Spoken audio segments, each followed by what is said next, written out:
As mentioned in the first testing video, we need to answer the second question: how is the measurement made? There are two dimensions across which we can categorize tests. Understanding these two categories helps teams to determine the details that need to be discussed and finalized before testing begins. These two dimensions are direct versus surrogate and standard versus constructed. The first dimension is direct versus surrogate. A direct measure is one in which you can measure directly. A surrogate measurement cannot be measured directly. Instead, you must make estimates or inferences. The second dimension is standard versus constructed. Standard measures used established or defined measurements. A constructed measurement is one in which a team or others set the measurements. Shown here is a grid with 4 quadrants with the 4 categories labeled: direct, surrogate, standard, constructed. Measurements fall into one of the 4 quadrants. Draw this grid on a piece of paper now. Let's unpack each of the 4 quadrants.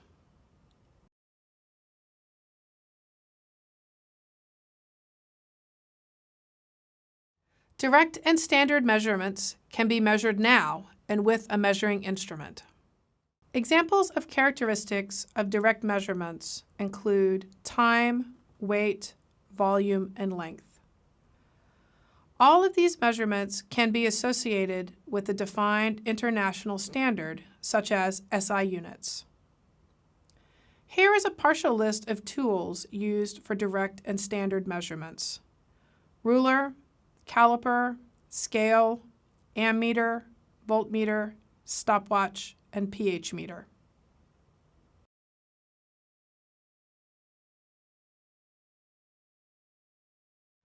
For measurements in the standard surrogate quadrant, you can't make the measurement directly, but there is a standard.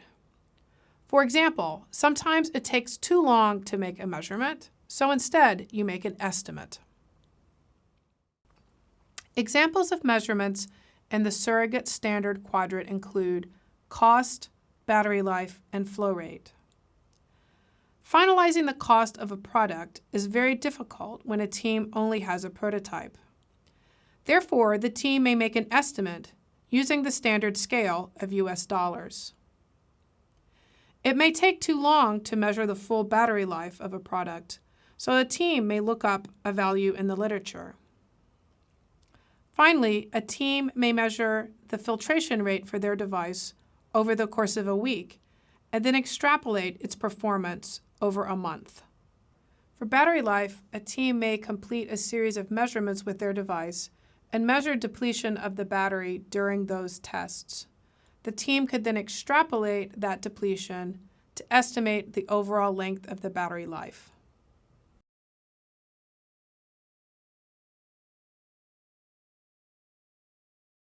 For direct constructed measurements, no standard exists. You can measure it now with a direct measurement, but you may need to develop your own scale. Measurements that are direct and constructed often require interacting with users. One example of a direct constructed measurement is testing whether a person can carry a device a certain distance in a certain time. The measurement is direct because time and distance can be measured directly with known tools. The test is constructed because the team is defining the parameters of the test, such as the device size and the distance. Measurement methods for direct constructed testing could include user testing with your device, direct observations of your users with the device, or having users complete a user-defined scale.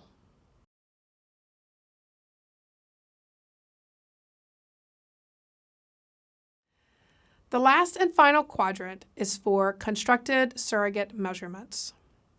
There are some design criteria for which there is no direct way to measure and no standard scale. These can be very difficult because the team has to develop its own surrogate measurement and also may have to develop its own scale. Examples of constructed surrogate measurements include safety, durability, and maintenance frequency. As an example, a team has decided to evaluate safety by having 10 experts evaluate their device using a scale. This measurement is surrogate because the team has decided to ask 10 experts as a way to measure safety. The measurement is also constructed because the team defined the scale. Durability is also a common constructed surrogate measurement. Durability can be measured through drop tests or accelerated usage tests. To summarize, we have our grid with 4 quadrants. Examples of direct standard measurements include weight, length, and volume.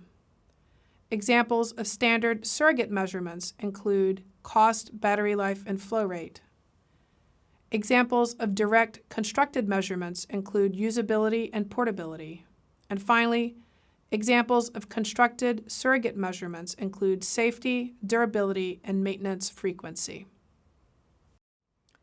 In conclusion, we have just reviewed ways to categorize the tests used to evaluate your design criteria. These categories are direct versus surrogate and standard versus constructed.